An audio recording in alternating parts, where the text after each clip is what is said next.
What if the secret to success wasn't just talent or hard work, but unshakable confidence? Welcome to Grasp Confidence, the podcast where visionary thought leaders, speakers, and entrepreneurs unlock the mindset and strategies for lasting success. I'm your host, Tara LaFawn Gooch, CEO, two-time best-selling author, and international TEDx speaker, and I can't wait to help you step into the most powerful version of yourself. Let's dive in.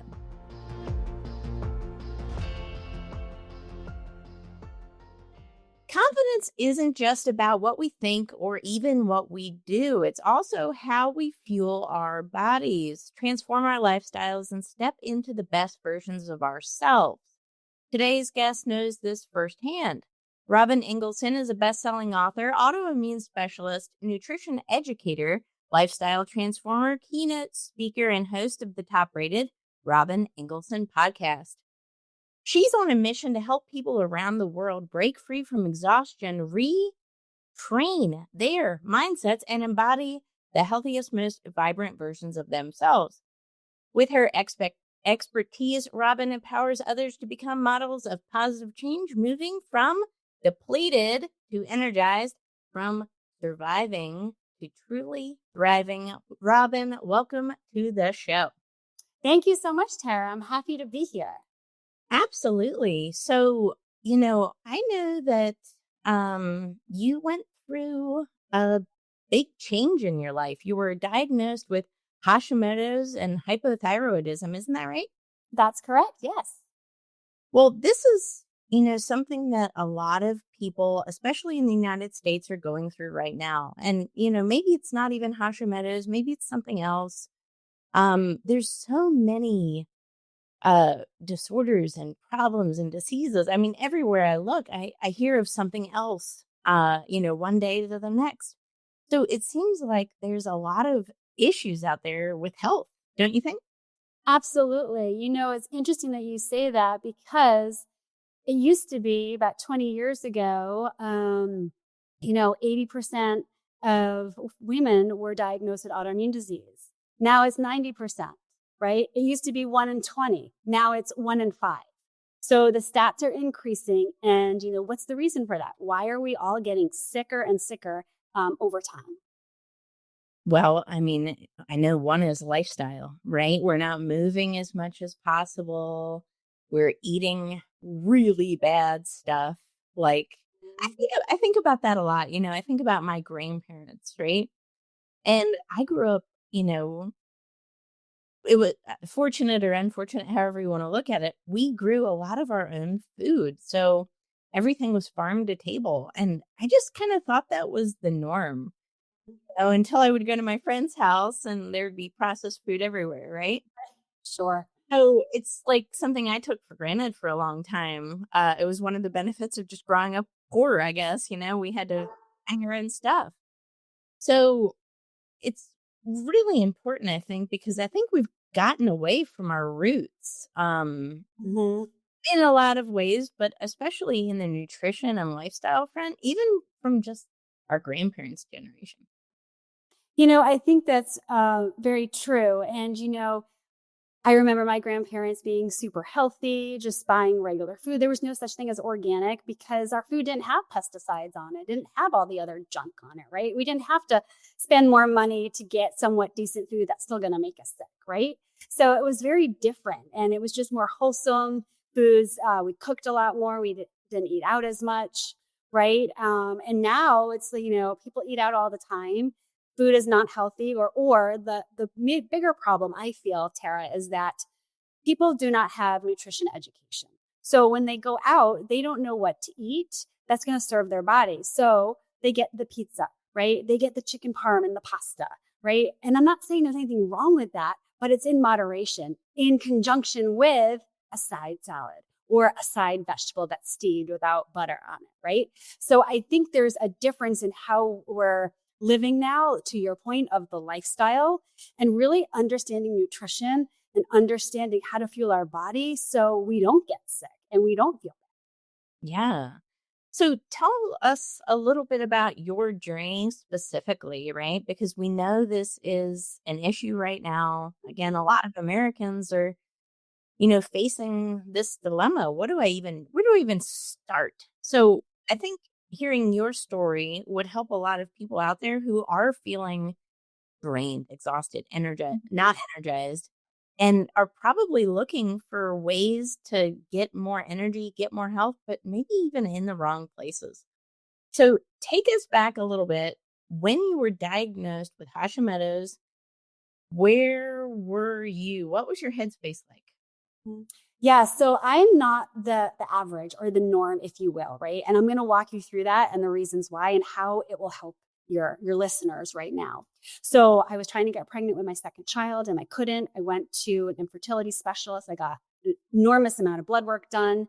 And so I went in to find out about that. And I came out with Hashimoto's, thyroid autoimmune disease, hypothyroidism, and other health complications. I didn't have any symptoms. The only symptom I had was that I couldn't get pregnant, which is, in retrospect, a big symptom, right? Because your hormones are all out of whack. And my antibodies, which is something your primary care does not check for, right? Only specialists do. My antibodies were sky high, off the charts. So I wasn't regulated. So my hormones were completely out of whack. However, I didn't have symptoms of fatigue. I didn't have symptoms of hair loss, nail falling out, bones hurting, not being able to get out of bed, brain fog, all this stuff until I started medication, right? So it was the medication that made me sicker and sicker and sicker. And the doctors in traditional medicine not listening to me. 2.5 years later, 5 doctors later, my blood work was getting better, but my symptoms were getting worse. Had to quit a 6-figure plus job. Couldn't take care of my toddler who was 3.5 at the time. All the symptoms I just mentioned, I had. And I was a mess. And I kept thinking, how can this be my life? I didn't sign up for this, right? And my Hashimoto's, like most people, is hereditary, right? It's hereditary, environmental, and lifestyle. Mine is hereditary. It was in my family. I had no idea because, no one talks about it. So now it's out of the bag. But I said, if it's meant to be, it's up to me. So I figured out how to help myself through nutrition, fitness, mindset, and accountability. And through understanding nutrition, like I mentioned before, I was able to help myself, right? Because when you have an autoimmune disease, when you have exhaustion, when you have chronic illness or burnout, there's something deficient in your body, right? Your body is craving something that you don't have, nor do you want it because you don't know you need it, right? Oh, I want to stop right there. Yeah, of course. Because this recently happened to me. And I have not shared this. So this is a great time to share because I honestly believe, okay, if you're listening to this right now and have anxiety, like I used to, I'm not going to say I do anymore.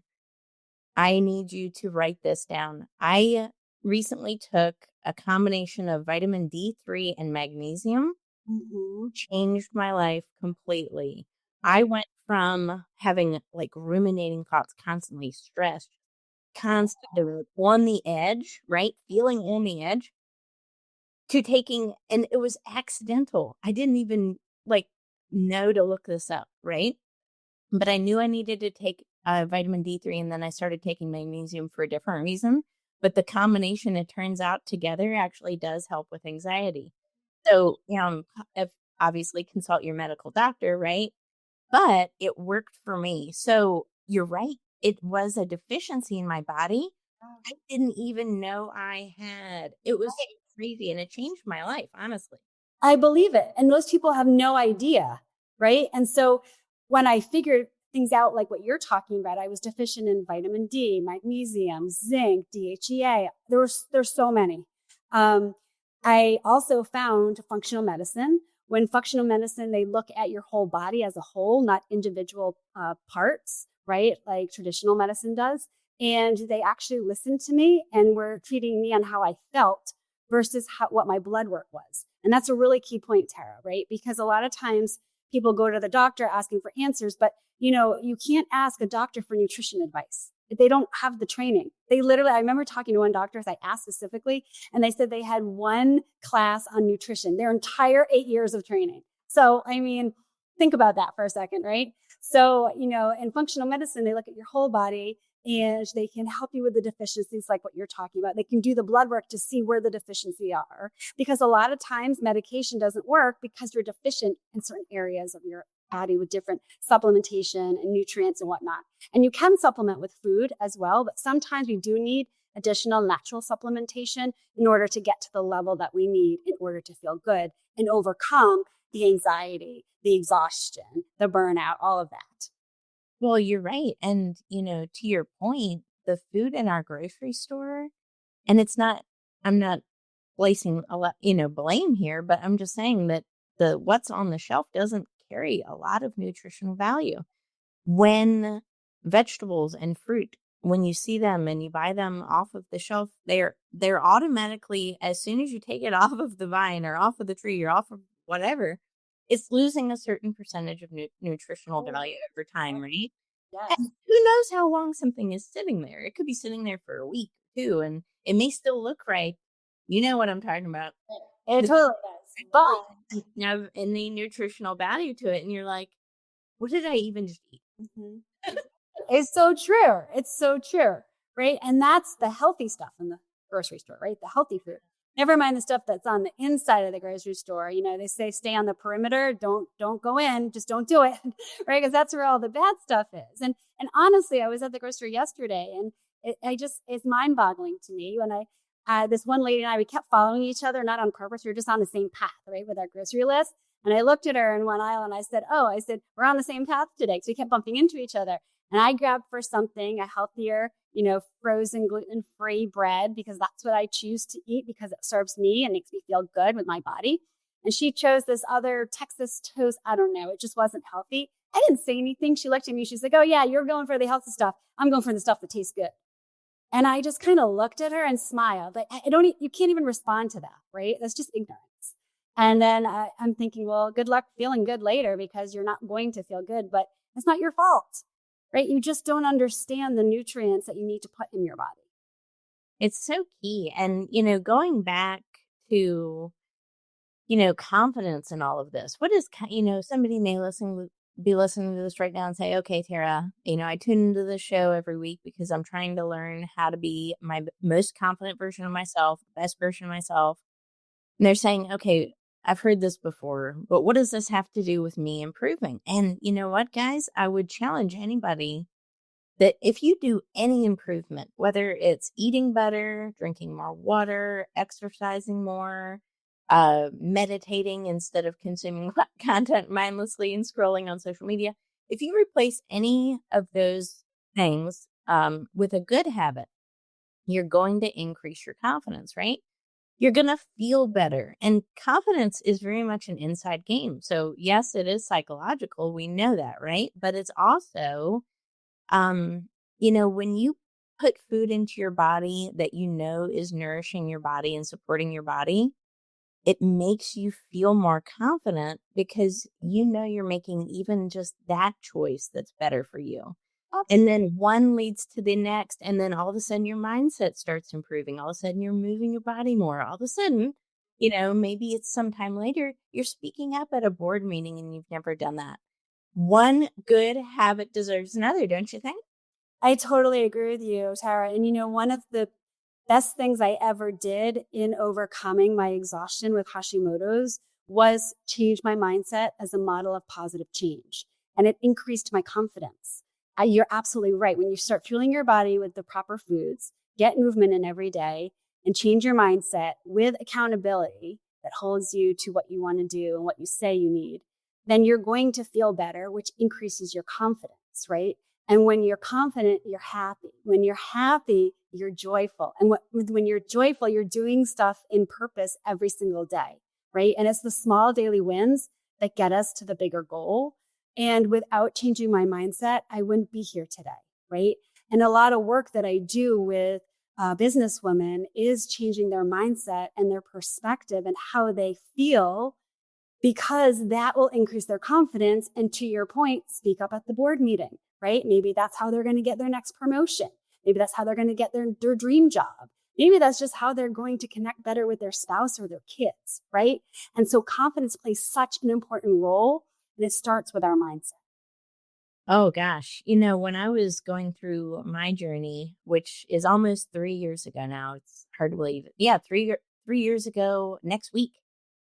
When I was at, my lowest point, one of the things that I did to start just bringing myself up from the bottom, right? Because you have to start somewhere. And not a lot of people talk about really where to start. So this is right here, where to start for. This is certainly what I did.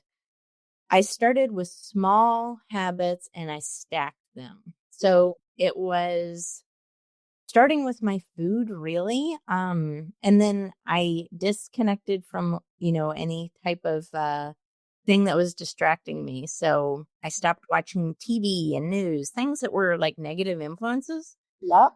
And then I started putting in the good. So I removed the bad, put in the good, whatever the good was. If it was more water instead of less soda, if it was healthier food versus not.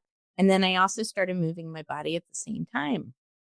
This kind of holistic combination is what we need to succeed, right? This is a long-term thing because what we're talking about is a lifestyle change, isn't it? It 100% is. I mean, if you first, and I agree with you, you have to have the awareness of where you are and where you're starting. Everyone starts from somewhere, right? Everybody does. Every day is day one, right? You can just move forward every single day and stacking the habits, right? I like to call it an accountability tracker. You have 5 simple things you can do every single day. Make your bed, drink your water, like simple things, right? And you check them off every single day. And then you're winning all day long. And when you can do that for 7 days, then you add more. So to your point, Tara, you stack them, right? But you can't move forward unless you've accomplished what you're set out to do for the first 7 days. And again, it's the small daily wins that get us to the bigger goal every single day being 1% better. And it's a 100% lifestyle change, 100%. But you have to have the awareness that you want to change first in order to change.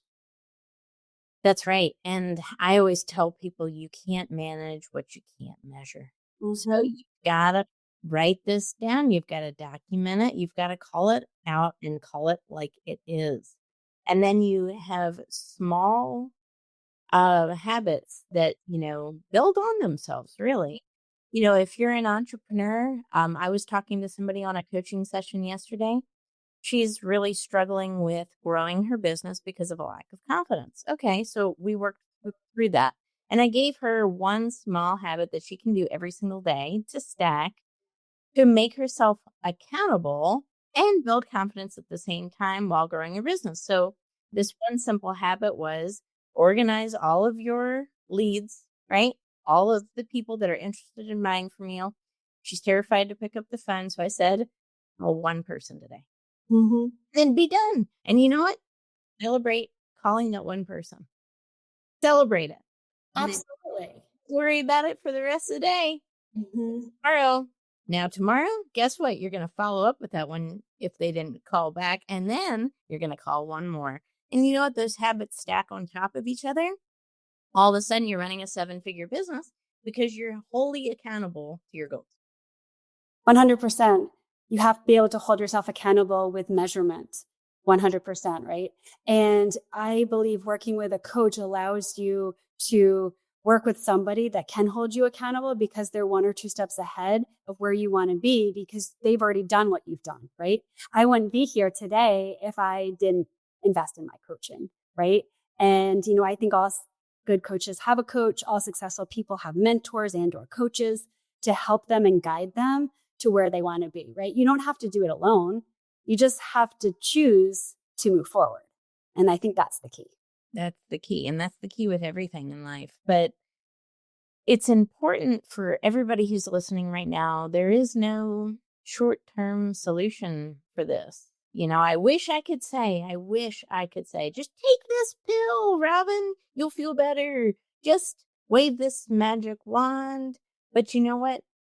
It's an encompassing thing that's a lifestyle change, but we have to remember to do this holistically. I think that's the big important thing. Because even if we dial down the nutrition and the lifestyle change with physical activity, if the mindset's missing, then those are going to be the first places to go in your life. So you have to build that mindset really, of, why am I doing this? And, when you have a strong enough why, when your mindset is one of ownership and responsibility for your actions, then all of the habits that you incorporate into your life are going to be accumulating, compounding interest, and beneficial for you long term. So this is really important.